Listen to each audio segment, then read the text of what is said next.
Bienvenue au Polysécure, épisode un peu plus technique. Je suis avec Prank. Oui, bonjour Nicolas. Content d'être avec toi encore pour cette nouvelle émission. Très heureux aussi.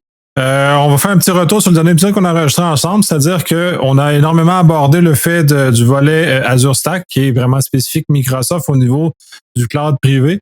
Tu m'as promis qu'on allait discuter de Outpost qui est chez Amazon, puis l'équivalent GCP aussi, qui sont des infrastructures de cloud privé de ces opérateurs-là infonuagiques.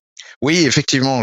En fait, l'idée m'est venue à la suite du dernier podcast au niveau Stack. Je suis évidemment un bébé Microsoft, donc par défaut, évidemment, Azure Stack et ayant eu la chance d'y travailler dessus m'a permis d'aller un peu plus loin sur le dernier podcast. Mais je pense que Outpost et puis Titan, c'est Google Titan qui est évidemment derrière. Je pense que ça vaudrait le coup éventuellement de faire, alors pas spécialement la même physiologie du stack, parce que je pourrais pas aller aussi loin. Ça c'est toujours pareil, quand tu mets pas les mains dedans, on va garder une gêne. Enfin, en tout cas, moi, c'est ma méthode de travail. Là, si je peux pas trop mettre les mains dedans, je vais pas non plus trop m'avancer. Sinon, tout le monde va aller lire la doc sur Google ou va aller lire la doc sur Amazon. Ils en sauront aussi autant que moi. Mais c'est plus du côté, on va dire, sécurité, et plus du côté de qu'est-ce qui est en fait la différence entre les trois. Un truc tout bête, et juste je lance un premier point, ça donnera peut-être une idée ou d'une volonté qu'on le fasse vraiment, ce podcast. Mais par exemple, Amazon, pourquoi il est peut-être moins implanté au Canada ou moins implanté dans des notions comme la GDPR en Europe, c'est parce qu'en fait, même quand vous achetez un Outpost, c'est quand même Amazon qui l'exploite derrière et c'est quand même lui qui a la main. À la différence où l'Azure Stack, oui, ça vous coûte une fortune, mais c'est vous qui avez quand même la main, évidemment, au niveau du produit. Donc, ça change quand même tout un point de vue important, surtout au travers de la partie matérielle, mais en même temps, la partie aussi souveraineté et gouvernance interne. Donc, je pense que ça vaudrait le coup de faire une certaine, qu'est-ce qu'il y a comme service d'ailleurs entre les trois, qu'est-ce qu'il y a comme différence au niveau d'intégration, peut-être par les prix, même si je suppose que nos auditeurs sont aussi des auditeurs privés, mais je rassure, personne à titre privé peut s'acheter un Azure Stack ou un Outpost même pour se faire plaisir. Ça coûte quand même rien qu'un node, pour un node, pour 4 nodes, c'est l'équivalent de $400,000 pour le côté Microsoft. C'est presque équivalent pour l'Outpost. Donc, c'est des outils qui sont dédiés aux grandes structures et au gouvernement, mais au moins, ça permettra éventuellement de faire des choix bien particuliers à ce niveau-là. Donc, oui, promis, je vais essayer de voir comment ça peut se faire et je te reviens avec ça pour cet automne. On essaiera de trouver une vélocité un peu plus grande pour peut-être même en faire deux pendant un mois. Promis. Ça serait très bien. Puis de toute façon, on pourrait même en profiter pour discuter aussi des technologies qui sont propres à chacun de ces fournisseurs-là au niveau de la sécurisation. J'ai vraiment connu ce nom de Secure Enclave et comment tout ça peut se matérialiser justement pour arriver plus loin. Mais oui, ça nous diverge d'un sujet d'aujourd'hui qui sont essentiellement, tu veux nous aborder les bonnes pratiques dans Azure. Qu'est-ce qu'on doit finalement faire pour pas se mettre un pied dans la bouche et se faire mal? Oui, en fait, ma proposition du podcast d'aujourd'hui était plus de revenir un petit peu dans l'idée du podcast général ou de la demande que tu me faisais au travers du cloud et effectivement au travers d'Azure en tant que tel. Je rappelle encore une fois que ce qu'on avait mis d'ailleurs dans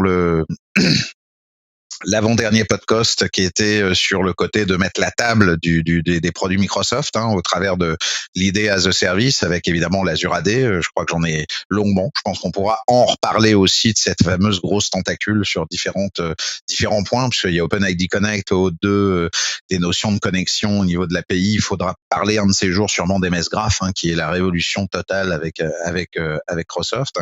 Et puis en même temps, de l'autre côté, M365. Et les gens, comme je leur avais précisé, le backbone est l'AD. Vous devez avoir des notions d'AD on-premise ou non on-premise, la notion des fameux PHS, PTA, et puis quand on pilote du matériel avec les fameux 3 hybrides, le hybrid joining, le hybride, la partie de dire qu'on est joining, AD joining ou éventuellement registered, les gens ont du mal et s'y perdent évidemment à savoir qui est quoi et comment. Parce que dès qu'on est le mot hybride, AD joining, ça veut dire que vous avez un on-premise en même temps qu'une Azure AD. Dès que vous dites pas que vous êtes hybride, si vous êtes AD joining, c'est que vous avez qu'une vie dans le cloud. Donc, c'est des petites astuces de cette manière pour évidemment le faire, mais ça prouve aussi que ça n'a rien à voir avec Azure en tant que tel. C'est bien là le souci. Et ça n'a rien à voir avec enfin, ça n'a rien à voir. C'est lié en plus, un peu plus avec M365 et les fameux 4 backends qu'il y a dans M365. Je rappelle, OneDrive, SharePoint, évidemment Teams et puis Exchange. Donc les fameux EXO, MTO, ODO et SPO, qui eux aussi ont leur vie au travers de cette backbone. Mais quand vous êtes comme ça, les data centers étant déjà séparés de toute façon physiquement avec Microsoft, dès qu'on rebascule dans Azure, d'ailleurs je rappelle, petit rappel très rapide, quand vous setupez un compte M365 ou vous voulez setuper un compte office.com ou un compte azureportal.com, automatiquement, quoi qu'il se passe, que ça soit à titre privé, CSP, Enterprise Agreement ou à titre MSDN ou quoi que ce soit, automatiquement, votre compte, s'il n'est pas compte Microsoft, évidemment, donc compte Hotmail ou géré avec un compte, avec une DNS à vous, automatiquement, il crée derrière une AD qui va se positionner sur l'AD. Microsoft va pas réinventer la poudre et cette AD vous donne droit à, selon les abonnements que vous allez avoir, au M365 derrière. Mais c'est pas pour autant que vous avez une subscription Azure et c'est pour ça qu'après la subscription Azure vient en deuxième phase et elle est rattachée au tenant, ce qu'on appelle le fameux tenant Azure AD, qui lui-même va vous permettre évidemment après de faire de l'infrastructure. Donc c'est cette partie-là qu'on va se rebasculer, parce que le monde Azure est quand même un monde vaste.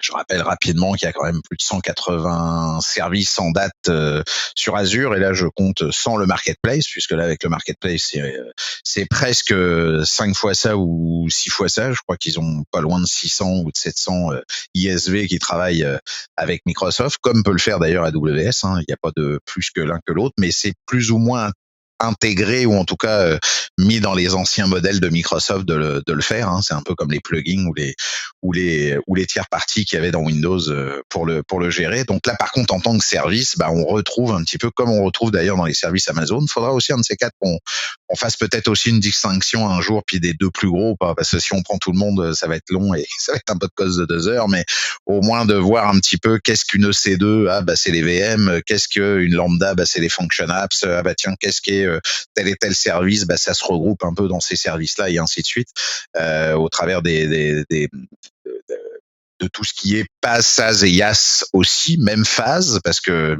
Amazon comme Microsoft en ont, les Function as a Service, les lambda en fait pour AWS. Mais après, il y a aussi toute cette notion, quitte à dénaturer, enfin à démystifier un peu aussi toute la partie AKS, EKS, ACR, ACI, donc tout ce qui tourne autour de Kubernetes, Docker, Registry, parce que ça encore, c'est tout encore un layer supplémentaire. Et là aussi, il y a aussi tout son monde de sécurité autour de tout ça, parce que en fait en dessous il y a rien de réinventé, c'est encore des VM, c'est encore du PaaS, c'est encore des machines qui tournent, vous les pilotez différemment et c'est c'est Microsoft ou c'est AWS qui vous les pilote, mais il faut le faire. Donc là moi je suis plus dans un état d'esprit aujourd'hui de vous dire at large comment voir Azure au niveau best practice, et puis en même temps de vous donner, j'ai eu la chance de travailler avec des gens de Microsoft assez haut placés dans les parties, on va dire, de sécurité et compagnie, et j'ai un certain nombre de contacts qui me font relativement confiance à m'envoyer un certain nombre d'informations, et je les remercie d'avance, et que j'en profite pour en même temps vous en faire profiter pour avoir aussi des données statisticaires, et en même temps de se dire Microsoft défend Microsoft, si je reprends Microsoft, et lui aussi a évidemment des chiffres assez aberrants à offrir, à donner, et eux aussi ont des bonnes pratiques de sécurité pour voir son monde infrastructurel le faire. Comme on l'a dit la dernière fois, si tout le monde tape pizza as a service, ils verront qu'il y a la notion la notion de pizza pour les SLA de responsabilité, et les SLA de responsabilité. Un gars comme moi, on se disait un instant avec Nicolas qu'on était des ronchons et des vieux cracons au lieu d'être la jeune génération avec tous les espoirs du monde. Je vous le rappelle, de refaire le boulot à l'intérieur du cloud comme vous le faisiez on-premise, vous perdez votre temps. Faut changer de métier. Encore une fois, essayez à penser de donner le plus de responsabilités aux providers publics, omis de vos droits de contexte, omis de vos droits de données. Je vous dirais pas d'aller encore revoir sur Secure et sur le podcast ma fameuse présentation Splinternet, mais ça vous prouvera que vous êtes en sécurité, ou en tout cas avec les Five Eyes et autres nulle part. Donc arrêtez de croire que vos données sont faites. C'est une manière de les stocker, une manière de les véhiculer, et qu'il faut les protéger, et pas de dire je veux garder mon AD chez moi, et encore une fois avec mes fichiers m'ennuyer avec AD Connect, m'ennuyer avec encore des gens qui doivent gérer des VM, sachant qu'on les normalement on n'est pas pour ça. Donc, encore une fois, c'est dans un état d'esprit de dire, utilisez le plus SaaS, le plus de PaaS, et que quand vous avez du IaaS à faire, c'est que vous n'avez pas le choix pour diverses raisons et variées, ou après du Docker et compagnie, évidemment, du Kubernetes, mais ça, on rentrerait encore dans un autre phase. Donc, moi, les bonnes pratiques à aujourd'hui, je vais vous les lister rapidement. Je repasserai évidemment après sur la partie du service. Surtout, Nicolas, tu me coupes quand tu veux prendre la parole ou éventuellement faire. N'hésite pas. Tu sais que si tu me lances la plupart du temps... Je n'hésiterai pas, ne t'inquiète pas. Voilà, ou en tout cas, si tu as des questions, c'est pas magistral que je me sente pas seul, évidemment, dans l'affaire. Là.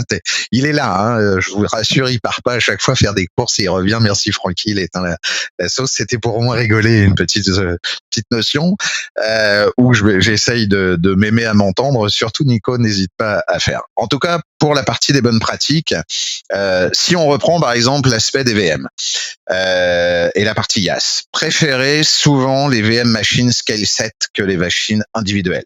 Ça, c'est important. Les gens ont toujours tendance à gérer. Alors, je parle pas évidemment d'une classroom, je parle pas d'une VM que vous allez fabriquer pour vous en tant que dev ou en tant que test ou en tant que attention, pas de red teamer spécialement. Vous savez que vous n'êtes pas non plus très privacy à l'intérieur d'un VM, d'un data center Microsoft. Donc, si vous venez à créer un ransomware avec un C2 à l'intérieur d'une VM, vous allez vite vous faire avoir. Microsoft vous fait. Donc, ce que je veux dire, c'est au travers évidemment de la partie d'une fabrication, préférez quand même les scale sets parce que c'est vraiment similaire au workload et c'est vraiment similaire c'est similaire vraiment à tout ce qui est une notion où la scalabilisation vous voudrez avoir pour le fait que vous devez avoir évidemment accès à une VM.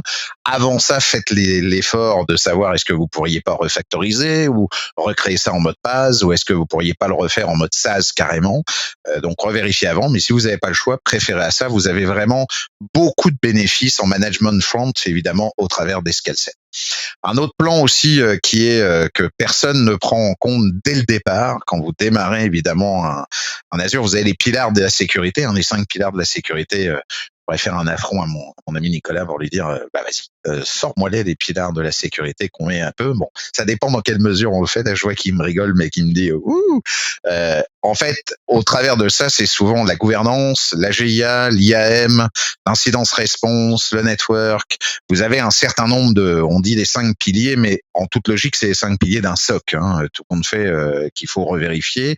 Mais là, votre architecture au démarrage, quand vous devez la faire, ou en tout cas si vous devez la reprendre, n'oubliez pas un point. La première bonne pratique à avoir est déjà d'avoir un plan de disaster recovery et de backup.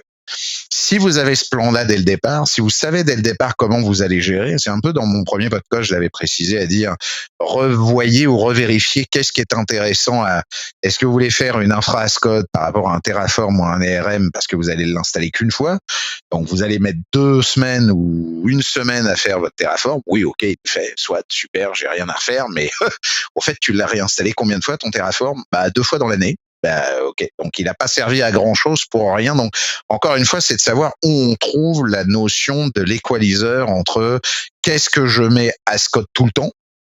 Et effectivement, mais là, vous prenez évidemment je pense, du temps là où il y en a peut-être pas besoin. Ou si vous les aviez fait, par exemple, la machine, et que vous aviez dit, ouais, mais cette machine-là, avec le tweaking que je vais faire, avec le POS et autres, n'oubliez pas que ça soit dans AWS ou Azure. Surtout dans Azure, maintenant, vous avez toutes les technologies de snapshot, vous avez toutes les technologies de backup, et elles aussi vous permettent de l'infrastructurer as code, qui fait que c'est beaucoup plus facile de repartir as code sur un snapshot et de recréer une VM, qui est déjà, je vous rappelle, pas sysprep, donc ça voudrait dire que ça pourrait être même une VM specialized, ce qui veut dire que pour vous, ça vous génère moins de pain, qui peut aussi générer d'autres atouts comme je peux gérer des VM pour des contractants, je peux gérer des VM pour éventuellement mes développeurs, je peux gérer des VM, puis vous avez une master par rapport à ça.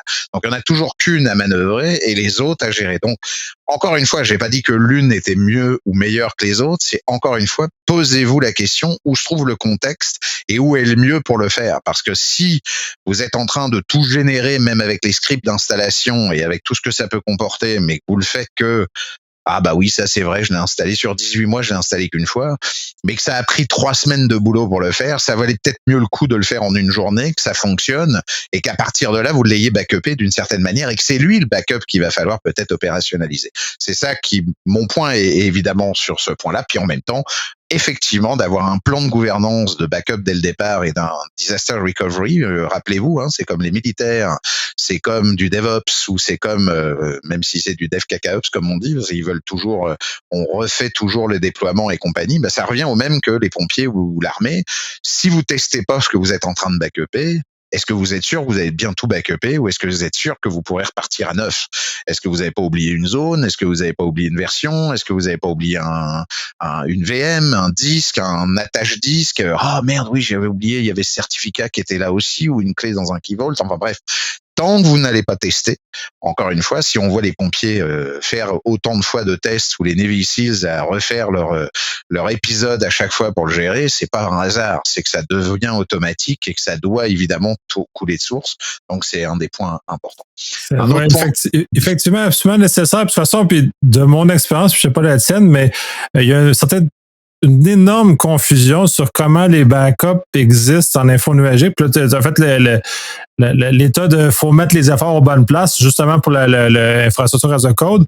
Mais je pense que les organisations ne comprennent même pas ce qu'ils doivent prendre en backup, qu'est-ce qu'ils doivent justement mécaniser, puis comment tout ça s'articule dans l'ensemble, parce qu'ils sont complètement là, perdus, là, sont pas là. Puis ils vont répéter tout le sur site, ils vont prendre les VM en backup au lieu de dire ouais, non, mais on va juste reprendre la donnée en backup, puis le restant, on le reconstruit à partir de script.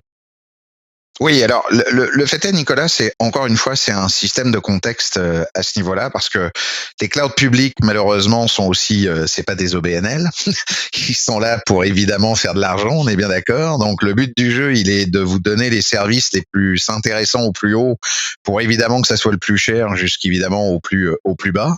Donc c'est sûr que d'avoir du backup localisé, redondant, avec éventuellement un système de ASR recovery et compagnie, c'est certain que ça va vous coûter une beurrée, mais est-ce que vous en avez réellement besoin? Là aussi, c'est un contexte à faire. Et comme tu le dis au travers de, je voulais le faire passer au niveau des efforts, ce que je précise, moi, c'est effectivement, il faut savoir qu'est-ce que vous voulez vous backuper.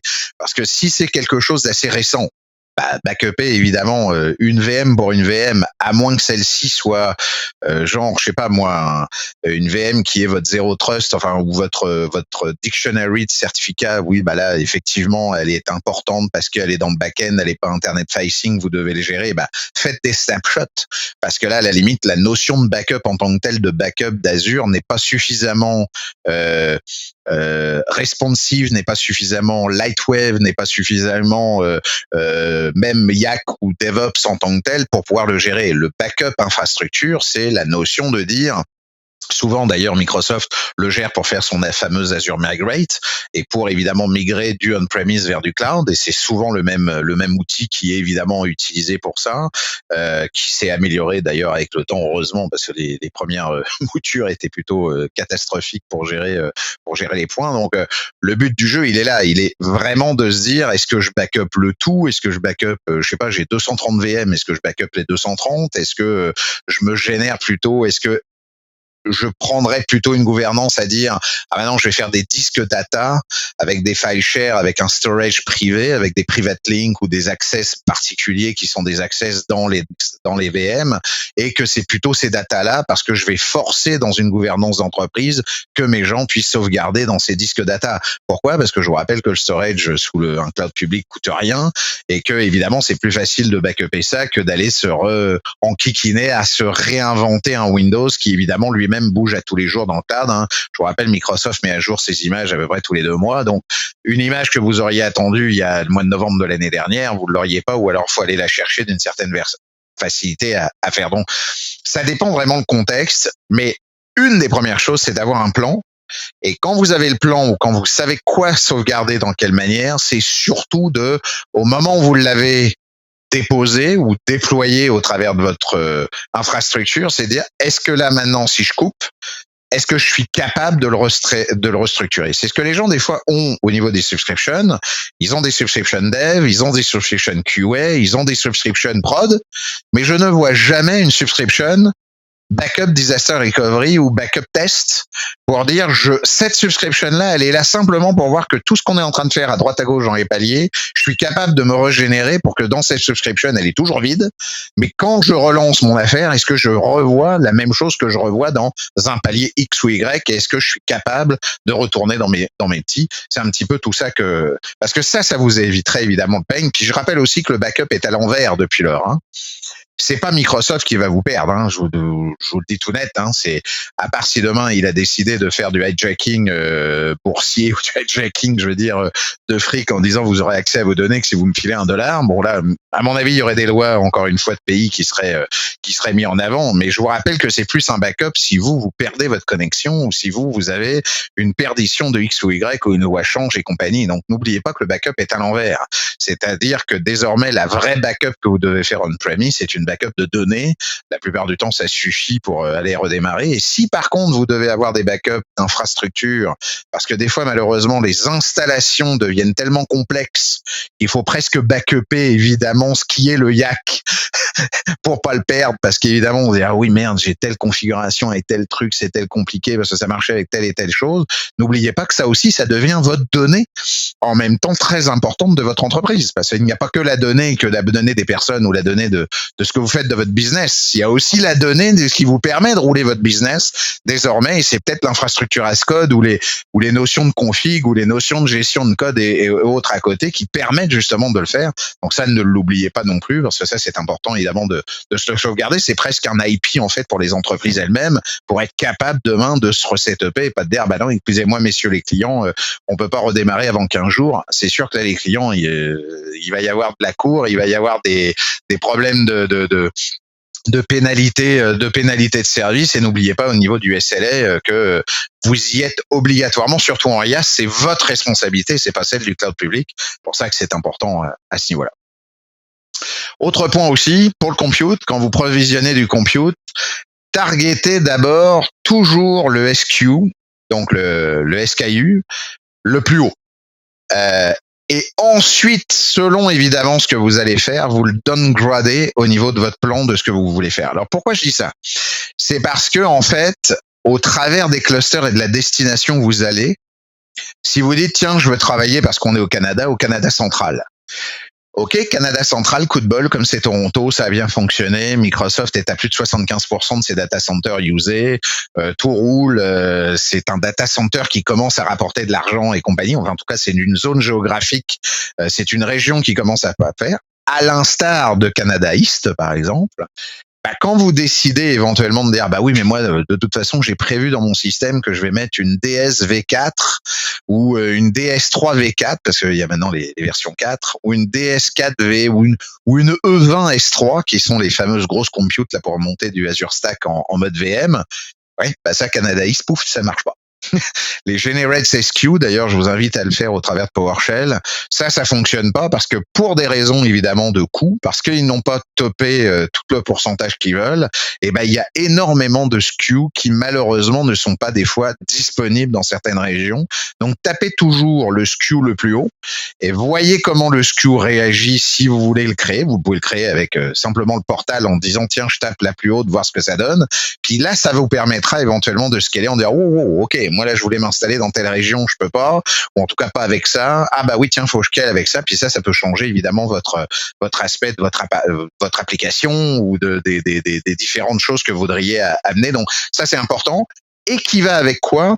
Qui va surtout au niveau du size et du pricing plan, évidemment, mais qui va avec les quotas et les limites. Énormément de gens ne savent pas que les quotas et les limites sont déjà verrouillés à l'origine par Azure. Souvent, ils sont verrouillés par rapport au type d'abonnement que vous avez, donc MSDN, CSP, Pay-as-you-go et Enterprise Agreement. Souvent, Enterprise Agreement, vous avez presque pas de limite de quota, ou en tout cas très peu. Mais quand vous êtes en dessous, bah, par exemple, vous pourriez avoir des quotas du style c'est 500 vCPU, donc c'est 500 vCPU par région pour toutes les machines. Ce qui signifie que vous ne pouvez pas dépasser 100 VM. Avec 4 cœurs, par exemple. Parce que ça fait 400 cœurs. Non, 120 VM avec 4 cœurs, puisque ça ferait 500 cœurs. Donc, vous imaginez que à chaque fois que vous allez gérer évidemment des choses de cette manière, comme le SQL, comme les Postgres, comme les web apps, comme les plans des web apps, comme un certain nombre de choses, les quotas et les limites. Normalement, avec une demande à l'outline et compagnie ou à l'advisor, vous allez vite voir ce que ça donne, mais vérifiez à chaque fois vos quotas et limites, parce que vous pourriez avoir une surprise du style, je sais pas, admettons que vous êtes une société qui veut faire un software et que vous voudriez monter évidemment des VM de test avec un labo de test et compagnie. Bah demain, si vous avez vous-même des propres VM qui fonctionnent dans une région, parce que c'est vos propres VM de boulot en plus entre prod et compagnie, parce que ça marche par subscription, hein, je vous rappelle, hein, pas par région différente. Donc là, puis dès demain, vous dites, ah bah tiens, le service de vente voudrait une trentaine de VM avec, bon, au minimum un 4 vCPU. Hein. En dessous de 4, c'est toujours compliqué avec du Windows Server ou du Windows 10. Et puis avec du 8 ou 16 gigs, là pour le coup, ça aussi, il y a des fois des quotas et limites, mais ils sont moins tendancieux avec la partie mémoire.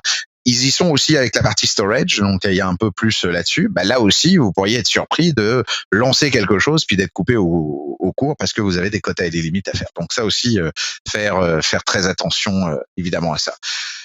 Toujours aussi, un des quatrièmes points, parce que ça c'était mon troisième point. Quatrième point, c'est le disposal environment. Le disposable environment, alors ça c'est à chaque fois que je vois évidemment des entreprises, et surtout ce que j'ai pu travailler depuis ces 4-5 dernières années, je sais pas pourquoi, ça doit être le cloud public qui doit amener ça. Moi, c'est malheureusement, je pense que moi j'ai un trouble obsessionnel compulsif de mon côté, donc ça c'est pas grave, c'est un toc à moi, mais ça, comme vient de me dire Nicolas il y a pas si longtemps là, il y a à peine quelques minutes, je suis un vieux bougon avec des vieilles choses et autres, mais ça pour ma part, on fait part, partie du même club. C'est le même club, mais là moi le club du gars qui laisse une trash que je vais pas utiliser. S'il vous plaît, quand vous créez des ressources groupes, créez-les avec des tags, créez-les avec des choses qui sont évidemment une glossarisation et évidemment une verbalisation, on va dire, ou en tout cas, donc, le terme est vraiment une gouvernance, une glossarisation de vos noms de préfixes ou de vos noms de suffixes, mais surtout quand vous les utilisez plus, effacez-les. S'ils ne sont plus utilisés, effacez-les. Là, moi, je vois des fois des sociétés ou des gens et autres. La dernière fois, j'ai fait un test pour un client. Le pire, c'est qu'en plus, ils les utilisaient pas, mais on a fait une économie d'équivalent de $1 800 par mois. C'est surtout le cost que ça coûte, parce que quoi qu'on en dise, cumuler un nombre de storage ou de faux de shutdown, de trucs de je sais pas quoi avec des VM, une database isolée quelque part, ah bah oui on a oublié de l'enlever, un VNet qui sert à rien, des subnets qui fait pas. Quand vous n'utilisez pas les choses, dégagez-les. Sinon, encore une fois, vous cumulez, comme on le dit dans les passwords reuse et dans nos systèmes de comptes, de connexion. On a des tonnes de comptes pendant toute une vie où d'un seul coup, on se retrouve un jour à se retourner et à dire « Merde, j'avais 500 comptes de connexion à 500 services différents et en fait, j'en utilise que 50. » Et que là, ça permet évidemment aux attaqueurs de faire les trucs. Bah, ça revient la même chose à travers évidemment des ressources. C'est ingérable ensuite, c'est difficile à maintenir, c'est compliqué à faire, donc s'il vous plaît, disposez vos ressources. C'est pas compliqué. Quand vous le créez, dans l'infrastructure as code, récupérez le nom dans la variable de votre variable ressource group name, et puis créez-vous, c'est tout bête, hein, c'est delete ressource group name du ressource group, et là il prend tout ce qu'il y a à l'intérieur du ressource group pour le faire. Sinon, à l'intérieur du ressource group, vous pouvez aussi effacer ce que vous avez décidé en tant que service. Donc ça, c'est important évidemment de le gérer. Ça a généré d'ailleurs aussi beaucoup de points, c'est qu'il y a des fois des gens qui lançaient des fois des web apps ou des function apps en test, mais ces function apps n'étaient pas suffisamment sécurisés même en dev. Comme ils sont front service et internet facing, eh ben encore une fois, une ouverture possible. Merci les développements, merci les trucs ouverture, et pas de nettoyage évidemment. Développement, ils aiment ça, ouvrir des affaires. J'ai vu des bases de données SQL ouvertes directement sur Internet, des choses comme ça. C'est des choses qui sont mal. Faut pas faire ça. Puis en plus, les laisser traîner. Mais c'est toute l'histoire de MongoDB où, tu sais, massivement, il y a plein de gens qui l'avaient mis en place, Internet facing, puis ils l'avaient laissé là et oublié que c'était opéré. Fermez vos bébés quand vous n'avez plus de besoin. Quand on ferme la lumière, quand on quitte une pièce, ben, faut effacer nos alors, en même temps, tu viens de me dire la lumière, donc je suis pas spécialement, mais j'essaye de le devenir avec le temps et avec l'âge. C'est que vous ferez plaisir à votre planète, parce que je vous rappelle que les clouds publics aujourd'hui et le MIT comme un autre groupe aussi gouvernemental américain sur l'environnement a sorti quelque chose il y a pas si longtemps. C'est qu'on s'était dit, oh bah la planète avec le moins d'avions possible, on va récupérer 80% de tout ce qui était les fameux 17 je sais pas quoi de kilos de CO2 par personne qu'il y a dans les avions. Ouais. Sauf qu'en fait, les 80% qui correspondent aux avions qui n'ont pas volé, le cloud public et toute la demande de Teams et de toute la vidéo qu'on a demandé nous depuis 1 an en pandémie, je suis inclus dedans, mais en même temps dans l'infrastructure et tout ce qui a été fait en cloud a été dépensé à 10% près l'équivalent des rejets CO2 que les data centers font aujourd'hui. Donc malheureusement, on n'a pas perdu 80, on n'a pas récupéré 80%, on a juste récupéré 10%, puisqu'en fait on a quand même malheureusement usiné 70% de CO2 équivalent. Donc je vous rappelle, effacez les bébelles, ça évitera à des processeurs de tourner ou autres, ça vous évitera de prendre des trous de sécurité là où vous en avez pas ou de trop gérer de choses, qui fait qu'à un moment donné on abandonne, parce que quand vous voyez votre portal ou quand vous voyez sur votre PowerShell ou peu importe, je sais pas, 1000 ressources ou 5000 ressources, vous n'avez pas envie des fois de vous mettre la main dedans, bah, le fait de le faire au quotidien, c'est évidemment bon à le gérer. Ouais, puis voilà. Ça, il y a un aspect que les gens, je pense, qu'ils maîtrisent pas. Puis ça, c'est un de mes amis qui me l'avait conté. Puis il avait été un peu étonné. Il avait monté, lui, chez OVH, il monte une VM. Et juste le temps de la monter, elle a commencé à se faire scanner immédiatement pour toutes les attaques. Puis elle se faisait attaquer du moment qu'elle a levé. Là, fait que perdez pas de temps à fermer vos choses parce que c'est méchant, là, les internets. Là, sont très agressifs. Là. De toute façon, il faut savoir que les public IP et le XML que Microsoft est obligé de donner, vous avez même un site là-dessus qui existe, qui permet d'avoir l'intégralité des public IP de Azure comme d'AWS.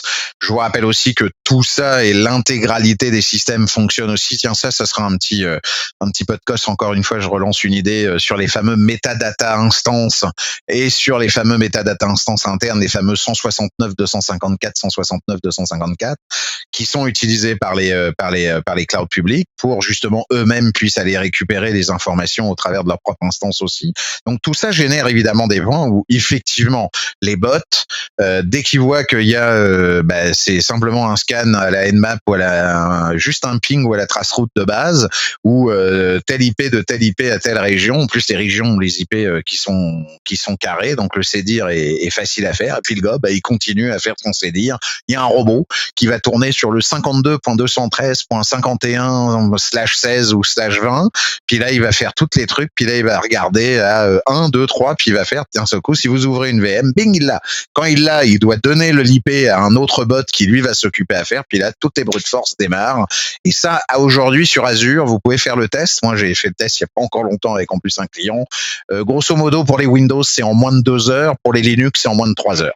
C'est-à-dire que dès qu'une VM est montée et qu'elle est faite, s'il n'y a pas le just-in-time, s'il n'y a pas un certain nombre de choses qui est mis en place en amont, automatiquement, l'accès au RDP, si le 3389 est ouvert, ou peu importe, le 22 ou autre, automatiquement, le brute force est engagé de 2-3 heures après.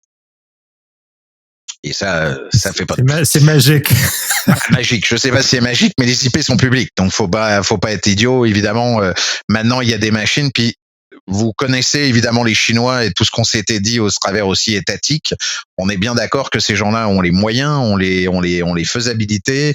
On sait que les plus grosses fermes de rings pour les bitcoins ou pour tout ce qui est crypto-monnaie se trouvent là-bas parce que c'est les mecs dorment 24/24, ils dorment dans des endroits où on mettrait même pas des fois nos toutous. Enfin bref, ce que je veux dire, c'est que voilà, ils ont les moyens. Je peux vous assurer qu'il y a encore les fameux immeubles où les gars viennent en costard cravate venir hacker et faire du ransomware à la Shenzhen. Ça marche pareil et les fermes d'attaque sont aussi là. Donc on sait que c'est opérationnalisé, c'est des racks de Raspi, c'est des racks de machines pas chères. Vous avez une Raspi 4 maintenant à 8 Go de mémoire ou 16 Go en Linux, ça vous pète ce que vous voulez et ça peut vous faire du Nmap à plus en finir. Donc c'est tout ça qui est important évidemment à comprendre. Donc faites attention, VM, système, mais surtout les orphelins et les orphines, tout ce qui est orphaning en fait service, s'il vous plaît, détruisez-les pour ça.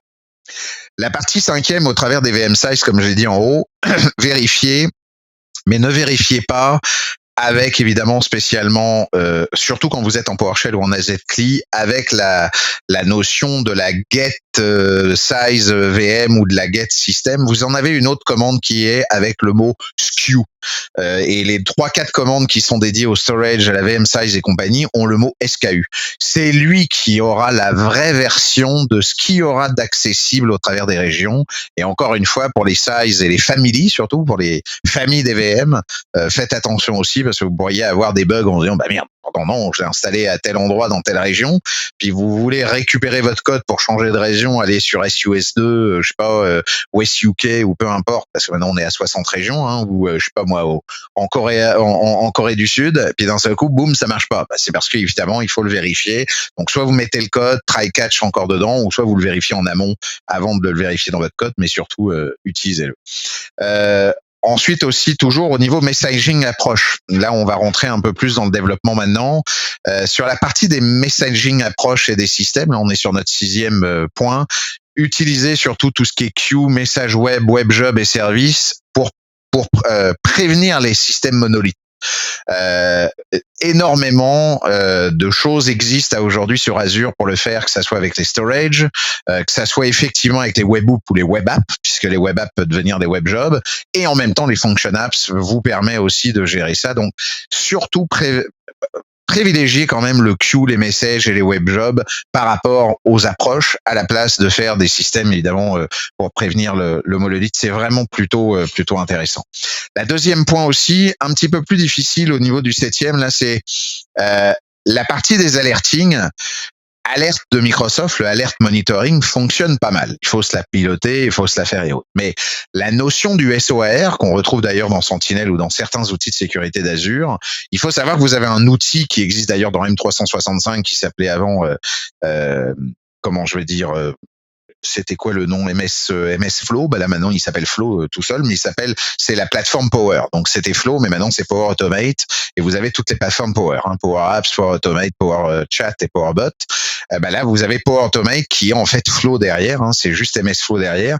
Tout ça, c'est la technologie du Logic Apps. Donc c'est le Logic Apps qui est derrière. C'est assez facile d'approche, hein, je vous dirais. Gérer Logic Apps, je dis pas que c'est dédié non plus à personne qui a fait de dev ou de JSON. C'est sûr que ça va lui sembler un petit peu compliqué, mais ceux qui ont commencé à faire un peu même, bon, je veux pas être méchant avec ceux qui ont fait du Access, mais je veux dire ceux qui ont fait évidemment un peu de scripting, un peu de gestion au niveau développement, Logic Apps se prend quand même pas mal. Et ça permet d'énibler des notifications, des alertings, et surtout des alertings qui va vous permettre de gérer de l'intégration, par exemple, avec du Slack, avec Teams, avec évidemment des notifications qui seront évidemment l'outil de communication de votre entreprise derrière. N'oubliez pas non plus que vous pouvez faire des intégrations dans Slack aussi, comme dans Teams, mais vous avez surtout les Slack commandes, par exemple. Donc ça vous permet, par exemple, pour un Slack commande, de créer une commande. La Slack commande va gérer évidemment avec quelque chose que vous allez avoir fait qui va être déposé dans éventuellement dans une écoute d'une VM qui, lui, le Slack va évidemment voir, parce que évidemment Slack vous donne une API key derrière. Et si ça, vous l'avez bien géré au travers de votre VM, il n'y a pas de possibilité d'attaque de la VM et compagnie, parce qu'elle peut être que back-end, parce qu'il n'y a que Slack qui a le droit de l'utiliser. Et là, vous partez par soit des lambdas sur AWS, soit des functionless sur, évidemment, du function app sur Azure. Puis ça vous permet, par exemple, de whitelister des IP. Mais là, vous le passez par Slack. Vous tapez une commande / whitelist mon IP comme tu le veux et fais mon truc, puis vous mettez votre IP, puis paf, ça part, la Slack commande bascule sur la machine l'a lu, ça le met un peu comme une man in the middle, mais en octobre, puis elle, en back-end, va faire toutes ses affaires, puis là, vous pouvez loguer, vous pouvez faire vos choses et compagnie. Donc, le Logic Apps, lui, il le met de l'autre côté. Lui, c'est plutôt l'alerting de ce qui se passe. Donc, vous, de votre SOAR, vous pourriez faire des Logic Apps qui sont pas dédiés spécialement à la sécurité pure comme pourrait le faire Sentinel, mais vous pourriez quand même le faire pour dire, wow, là, j'ai un CPU qui part à 80%. Est-ce que ma machine n'est pas en train de se faire dédosser, brute forcer ou je sais pas quoi, ou tiens, un tel a lancé tel et tel bécane. Normalement, ces bécanes-là sont lancées que le week-end, par exemple. Tiens, pourquoi vous m'avez lancé les machines? Donc, voyez éventuellement ce qui peut être fait. Puis ça peut être fait vraiment rapidement. On peut s'envoyer des mails. Vous pouvez enabler un SendGreen, par exemple, qui coûte rien pour 25 000 envois d'SMS. Vous pourriez avoir des SMS en même temps. Vous pouvez évidemment avoir des points. Donc, je pense qu'il y a des petites choses à faire. N'oubliez pas, évidemment, le côté Logic Apps et d'alerting à ce niveau-là. C'est assez important. Ensuite aussi, pour les développement teams, ça c'est l'autre best practice à faire. N'oubliez pas que vous avez DTL, le Dev Test Lab. Le Dev Test Lab, c'est aussi quelque chose qui peut s'infrastructurer. On peut le piloter au complet. Et Dev Test Lab, en fait, ça met une coquille supplémentaire autour du nombre de VM qu'on installe, au lieu d'être une VM dans un resource group avec toute sa petite VM, avec son petit truc, puis que vous pourriez mettre d'autres VM dans ce resource group, je suis d'accord, mais vous devez la piloter manuellement VM par VM. Le Dev Test Lab, lui, il vous donne une sorte de coquille supplémentaire. En plus, Microsoft a été beaucoup plus loin parce qu'il a mis un service Dev Test Lab maintenant, et vous pouvez lancer au travers de ce service-là qui est complètement managé, des classrooms, des trucs que lui-même a générés et qui pourrait vous le faire. Puis là, vous pouvez lancer après les chocolatiers, les packers, les box starters, enfin bref, tous les outils qui vous permettraient évidemment de gérer. Mais ça vous permet au niveau de Dev Lab, d'une, c'est que c'est gratuit, donc ça vous coûte pas grand-chose, et deux, vous pouvez setuper jusqu'à bon, alors évidemment les machines sont très spécifiques, vous n'avez pas le droit au size et au ties au complet, mais vous avez c'est du BMS2, BMS4, vous avez du A1, du A2, donc bon. Je dis pas que c'est pas non plus la panacée pour faire tourner je ne sais pas quel IDE énorme avec évidemment une base de données, mais ça permet quand même un dev code à avoir, un Azure dev code, quelques trucs en web ou des développements de base ou faire des tests, c'est quand même moins coûteux pour le faire. Donc n'oubliez pas non plus d'aller voir DTL, parce que le DTL en toute logique ne reprend pas tous les contextes possibles, mais en même temps son réseau est isolé aussi de vos réseaux à côté, du VNet et encore moins évidemment de la prod, donc c'est évidemment intéressant. Ensuite aussi, c'est tout ce qui est les conventions, s'il vous plaît, de vos noms. Je disais tout à l'heure, la gouvernance et la convention des noms à ce sujet. Il serait bien de faire un glossaire, évidemment, de cette convention et de taguer aussi au travers à l'intérieur des ressources. Parce que alors ça, c'est une fumisterie sans nom de pas donner ça à normalement, ça doit être une seule équipe, ou en tout cas une ou deux personnes. Ça doit passer par un processus voulu. Et s'il vous plaît, les RG en majuscule, en minuscule, je les mets en préfixe, en suffixe, avec un tiret, pas de tiret, je les attache, je sais pas ce que je fais. Bah là, après, on se retrouve avec des tonnes de conventions où les gars ont pas été prévenus ou je ne sais quoi. On se retrouve avec évidemment des choses qui ne sont pas vraiment taguées comme il le faut. Puis en même temps, il y a des conventions peut-être de noms qui des fois c'est même pas dans le tag. Vous pourriez aussi dans le tag mettre vraiment le code de projet, la personne qui est responsable ou une information intéressante qui soit évidemment intéressante et pas spécialement leakable. Mais le fait est, c'est que c'est dans votre nom de ressource group ou dans les noms, évidemment, des services. Puis n'oubliez pas de notifier aussi les services. Quand c'est un storage à compte, mettre SA, c'est cool. On sait que c'est un storage à compte. Ou alors vous décisiez que votre convention est anglaise au lieu d'être française. N'oubliez pas de travailler normalement qu'en anglais. C'est un conseil que je vous donne. Mais enfin, bon, ça, c'est un autre débat. Travaillez pas en espagnol ou en allemand non plus. C'est compliqué, mais plutôt en anglais. Hein. Tout passe aussi au niveau des commandes, du SDK, .NET, peu importe que vous prenez, AZClip, PowerShell et compagnie est en anglais. Ouais, mais Microsoft fait un effort particulier de traduire toutes ces commandes dans Excel en français. Faut quand même. Oui, ce que je veux dire, c'est qu'au travers du cloud et du portal, trouver abonnement au lieu de subscription, mettre évidemment des noms, vous allez vous perdre effectivement au niveau de l'infrastructure as code d'une part. Et là, je parle que ça soit du côté Terraform ou du côté peu importe ARM ou du côté évidemment des scripts. Je vous rappelle que Cloud Shell, qui est à l'intérieur aussi d'Azure comme de AWS, vous ne l'aurez pas non plus en français. Donc je pense qu'il serait bon peut-être évidemment, enfin on parle tous en informatique quand même, et quand je dis on comprend évidemment ce qu'il en est des termes techniques en anglais, mais d'avoir une convention et une glossarisation là-dessus, puis en même temps de nommer ces services, mais de les nommer proprement et de dire qu'est-ce qu'on veut faire au niveau suffixe et préfixe, ça c'est important.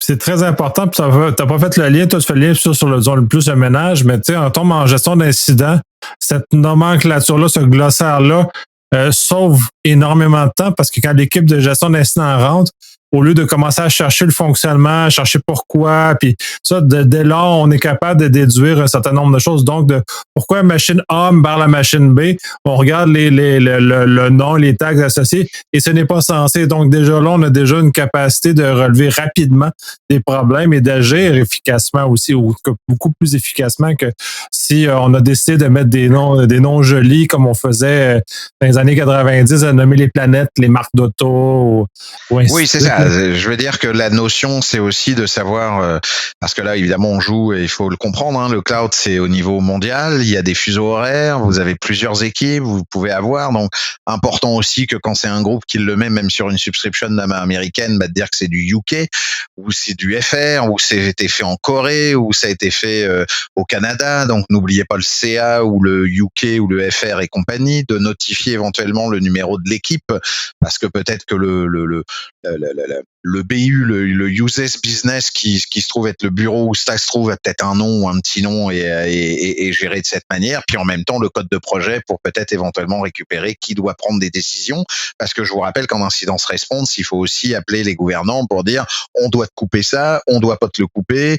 Est-ce qu'on le coupe? Est-ce que ça coûte de l'argent? Est-ce que ça doit faire qu'on a un SLA ou des indemnités à donner parce qu'on va éventuellement faire des choses? Donc, on est évidemment très intéressé d'avoir les informations les plus rapidement possible. La plupart du temps, le RTFM est vite oublié et en même temps, il n'y a pas spécialement une doc qui se trouve facilement ou que le gars va pas aller dans le DevOps ou va pas avoir les droits ou va pas aller dans la forge voulue ou peut-être, je sais pas moi, un Google Doc voulu. Donc, tout ça fait que si c'est strict et qu'il y a quand même une certaine cohésion, on arrive à retrouver ces petits assez rapidement et à faire efficacement les affaires. Derrière ça, l'infrastructure as code, on arrive à notre 11e et 12e.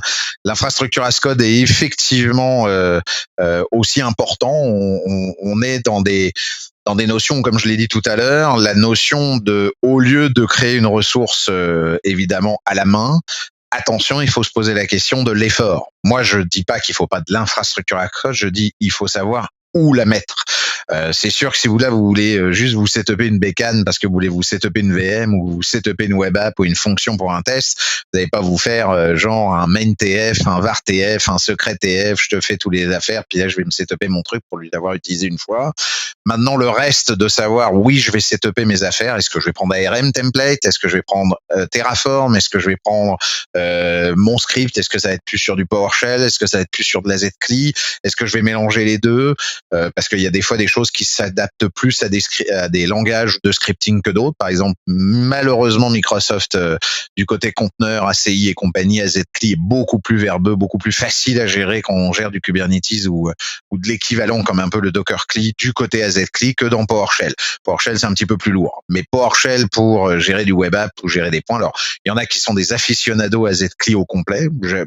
Moi, j'ai pas d'a priori pour les deux. Moi, j'utilise les deux de manière assez individuelle, mais je suis un peu plus moi du monde PowerShell parce que je viens du monde .NET, donc c'est facile parce que pour moi c'était plus facile aussi de le faire. Mais par ça aussi, vous devez impérativement vous poser la question du contrecarré, on va dire entre guillemets, de est-ce que je mets l'effort là où il faut mettre l'effort pour pouvoir le faire. Donc attention évidemment, jamais rien de manuel, toujours évidemment des choses où j'ai pas besoin de le refaire deux fois, mais au moins de le faire évidemment intelligemment. Ça c'est évidemment important.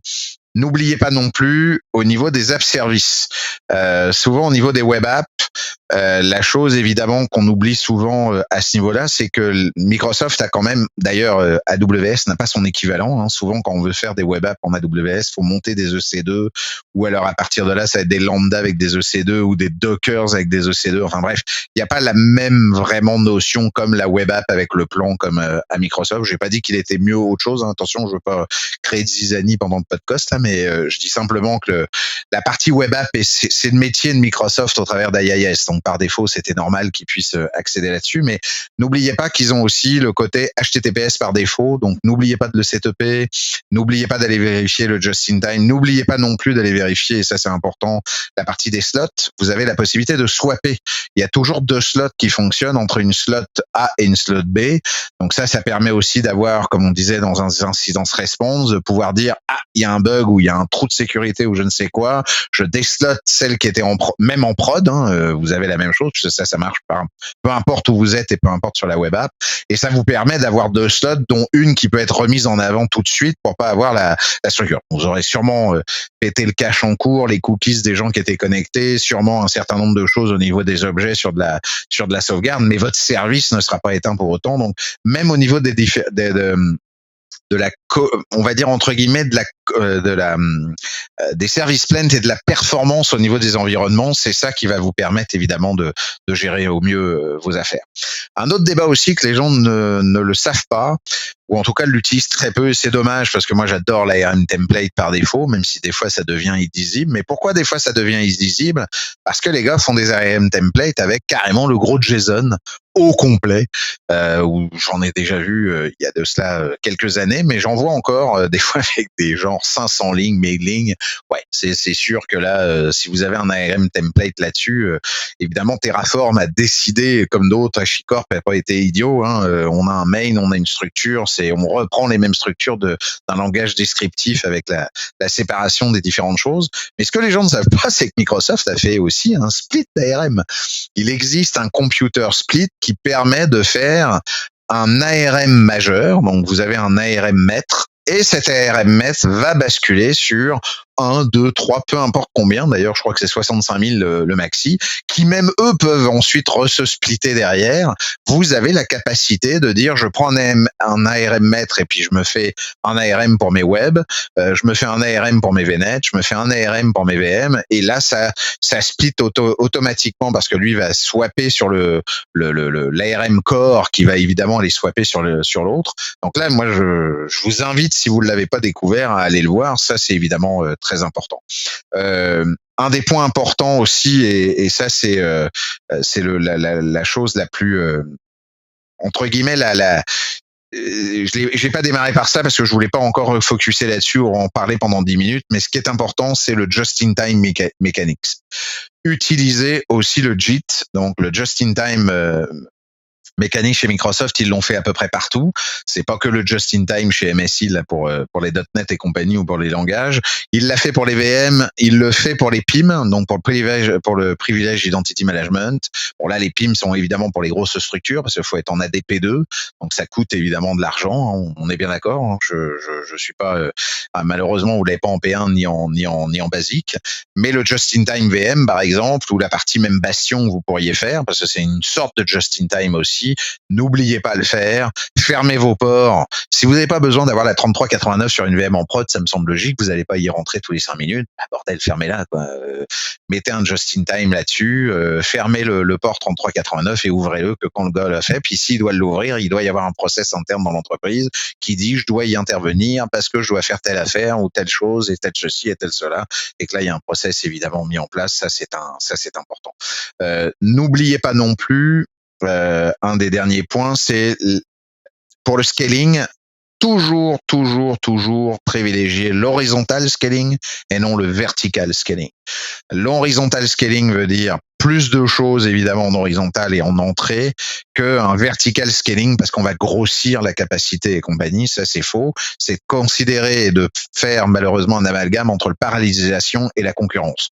Je sais que j'avais peut-être, je sais pas si d'ailleurs c'était dans un podcast que j'avais expliqué l'affaire là, mais la notion parallèle et concurrence n'a strictement rien à voir. Les parallèles sont des workflows qui vont se passer, c'est dans un temps précis et ça doit s'arrêter en même temps au moment où tout était fini. Que la concurrence, Nicolas peut aller sur un site web ce matin à 9h, il y retournait qu'à 2h et pourtant moi j'ai pu y aller 2 fois de suite et lui il a pas fait puis il a pas vu mes trucs. C'est ça qui différencie évidemment. Tout ça c'était un truc c'est complexe, c'est pas complexe à la fois. Dans le développement, nous, on appelle ça, c'est la fameuse table des philosophes. La table des philosophes où les philosophes se prêtent une fourchette pour manger chacun son tour du côté droit. Et c'est aussi l'automate de l'ascenseur. Hein. C'est la vraie saloperie des ascenseurs qui fonctionnent, qui fait quoi, comment on le descend, qui prend. Quand vous en avez 2, ça va, mais mettez 3 ascenseurs et faites un programme pour vraiment vérifier la concurrence et le parallélisme. Vous allez voir, vous allez vous triturer la tête. C'est une vraie catastrophe. Donc, ça fait partie aussi des choses où scaler horizontalement et ne scalez pas verticalement, en tout cas préférez évidemment ça. Pareil aussi, les soft delete, les enable soft delay pour les storage accounts, enable-le. Parce que ça vous permet, ça c'est la nouveauté qu'a fait Microsoft. Microsoft permet d'avoir, comme pour les Key Vault, avec aussi des Bianchi et compagnie, vous avez des soft delete qui vous dit que si vous délétez, vous avez la possibilité d'avoir 30 jours, 60, 90 jours. Et le fait est que s'il y a évidemment des problèmes, c'est plus accessible, mais vous pouvez le réitérer. C'est un peu votre corbeille, en fait, du cloud. N'oubliez pas de le faire aussi pour des storage qui pourraient être très importants ou pour des services comme les Key Vault qui pourraient être évidemment assez intéressants. N'oubliez pas le Network Security Group aussi à déployer. Le NFG doit être déployé à chaque fois que vous faites un subnet et un VNet. N'oubliez pas non plus de commencer au travers du plan que j'ai dit tout en haut tout à l'heure, qui était les plans de backup et autres. La première chose que vous devez voir en infrastructure, c'est aussi le réseau. S'il vous plaît, n'oubliez pas le réseau. Ça dépend si vous êtes en Express Route, si vous êtes avec évidemment oui ou non Express Route. Mais si vous devez faire un VNet, faites un gros VNet au niveau des régions parce qu'il marche au niveau des régions par rapport évidemment à la sub. Donc c'est toujours par rapport au location. Mais faites-en un /16 ou un /20. Ça vous fait 4096 pour le mieux d'IP, à moins que vous me dites que vous avez 5000 postes. Là, faites un /12 au pire. Mais normalement, un /16 16 ou 20 devrait couvrir largement vos affaires. Ça vous permet ensuite de gérer vos subnets beaucoup plus facilement. Et ça vous permet de démarrer déjà avec un bastion en place. Et vous pouvez faire un /27 sur les différents subnets que vous allez pouvoir évidemment mettre en place. Et ça veut dire quoi? Ça veut dire que votre VNet, le gros VNet, vous le mettez directement sur un resource group qui a un resource group VNet. Et comme ça, vous avez un resource group qui gère votre network. Vous avez votre VNet en avant. Vous avez tous les autres VNet qui vont éventuellement être dans les autres services, mais qui se plient à ce VNet-là. Donc, il n'y a pas d'overlap qui se passe. Et en même temps, vos subnets sont bien gérés avec évidemment la partie des bastions possibles qui peuvent être après setupés là-dessus. Parce que je vous rappelle que pour Bastion et comme pour d'autres, il y a des /31 ou des /27 qui sont dédiés avec des noms subnets fixes que Microsoft a mis. Donc ça, c'est aussi important de mettre en place toute cette partie-là. D'autant plus important que quand tu as le just in time, comme tu mentionnais avec le PIM au niveau de Azure, c'est que tu vas être capable de les déléguer correctement et donc donner à un groupe particulier la capacité d'agir sur le gros VNet et donc juste un certain nombre de personnes sur demande, puis les plus petits VNet, à ce moment-là, leur donner un attribut à des gens plus opérationnels, plus courants que le gros qui, lui, ne doit pas changer très souvent, là. C'est certain. La partie des rôles bases et des IAM, évidemment, peut être beaucoup plus facilement granulaire. Je vous rappelle aussi qu'en faisant ça, votre granularité des autres petits VNet peut après avoir les performances de DDoS, de peering, toutes les services en fait qu'a mis Microsoft derrière au travers évidemment du firewall. Le firewall peut être sur le gros et peut diviser sur tous les autres, ou alors après vous reprenez un autre petit VNet et vous pouvez le faire.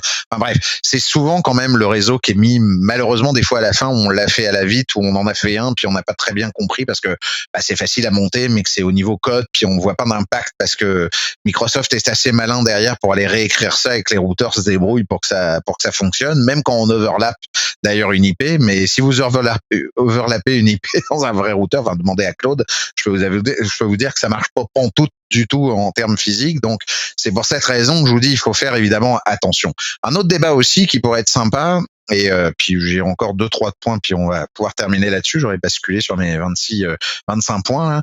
Un autre point, c'est qu'Azure Security Center, il est gratuit d'origine. Là aussi, il vous donne déjà en gratuité un certain nombre de fixes quand vous avez votre subscription. Souvent, les gens ne le voient pas, mais au lieu d'aller le payer en mode standard, en mode free, il donne déjà un certain nombre de choses. En même temps, puis ça c'est un peu vache et j'espère que Microsoft n'écoutera pas de podcast, sinon ils vont me tuer faire. Mais vous avez le droit aussi, ça peut être aussi un autre truc drôle, c'est que vous avez le droit de passer de standard à free.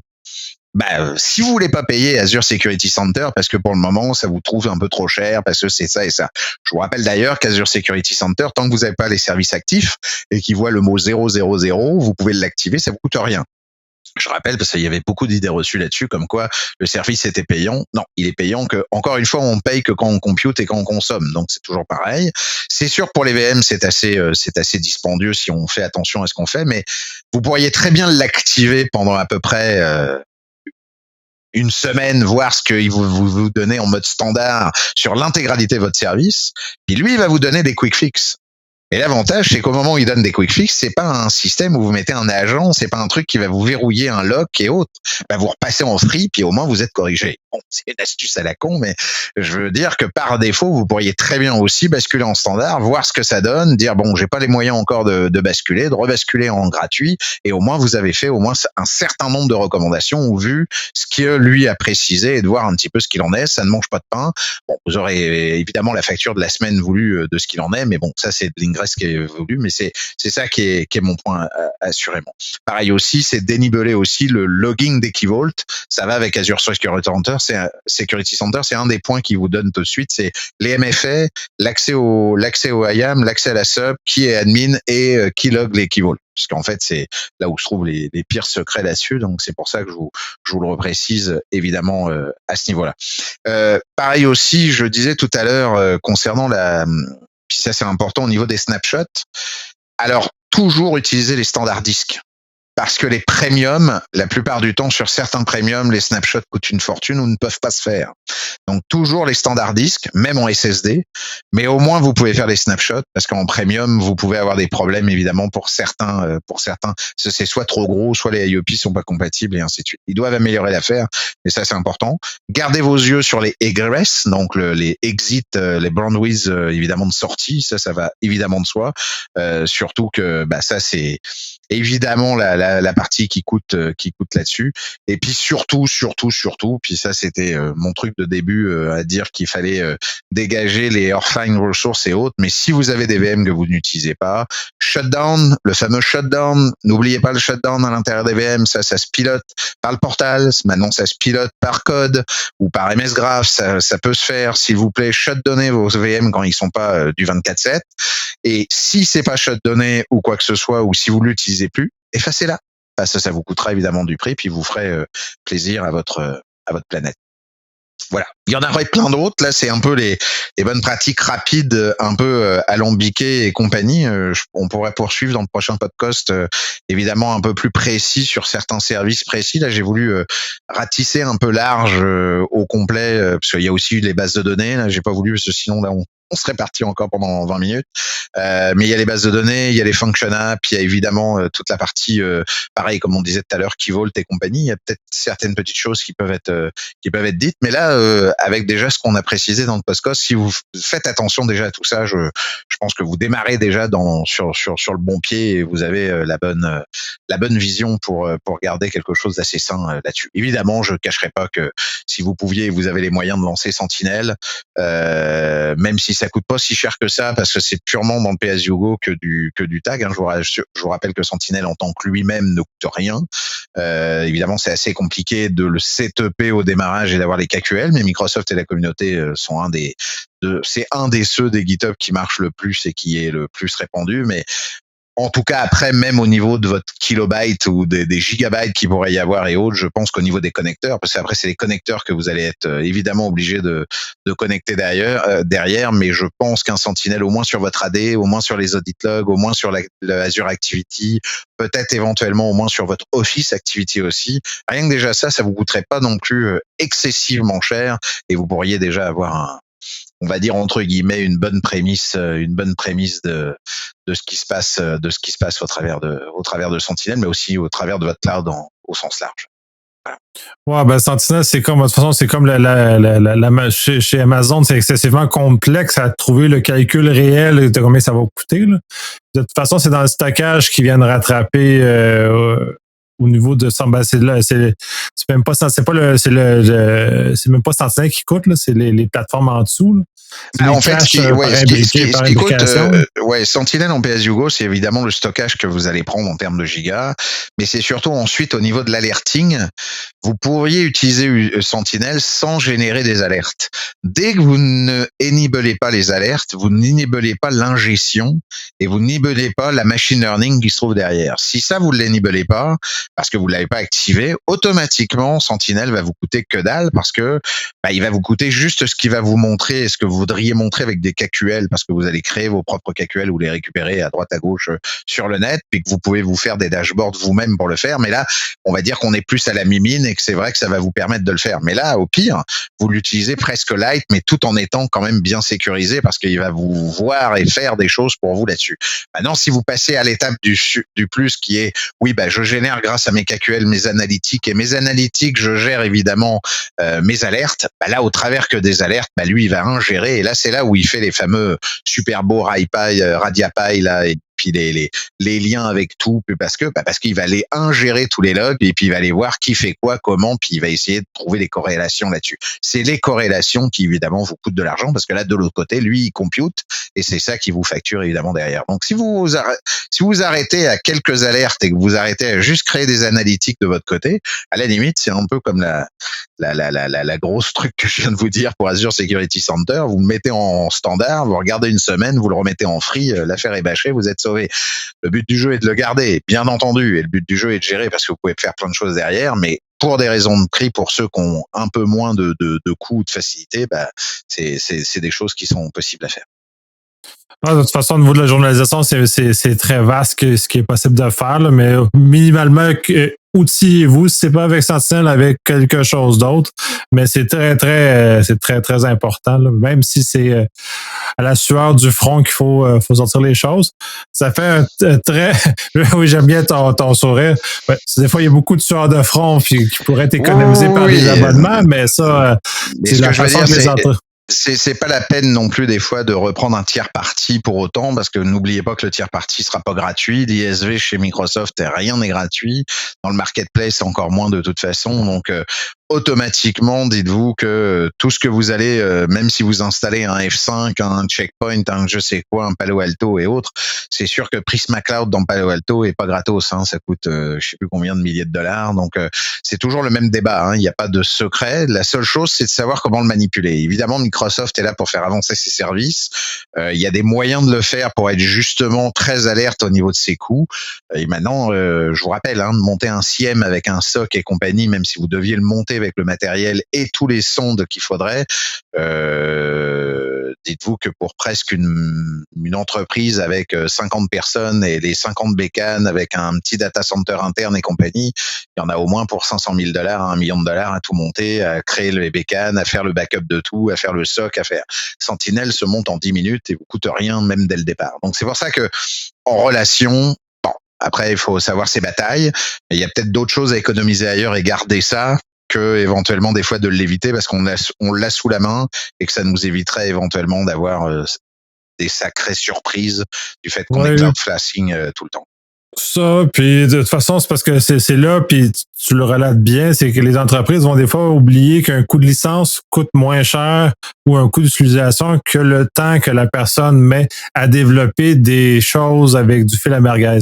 Donc, c'est là où des fois, on est peut-être mieux de payer ou licencier que d'aller essayer d'inventer soi-même quelque chose qui existe déjà. Même pire, le fait c'est que vous rentrez encore une fois à perdre la valeur de ce que fait votre entreprise, parce que vous repayez quelqu'un pour dire est-ce que votre entreprise est là pour surveiller ce que vous devez avoir en valeur vraiment, c'est-à-dire vos gens, les mails, les applications, les services, et dire qu'à ce gars-là, il faut mieux le faire former à qu'il apprenne le KQL, à qu'il se prenne éventuellement les certifs Azure, que en même temps, vous devez avoir quand même ce mec-là.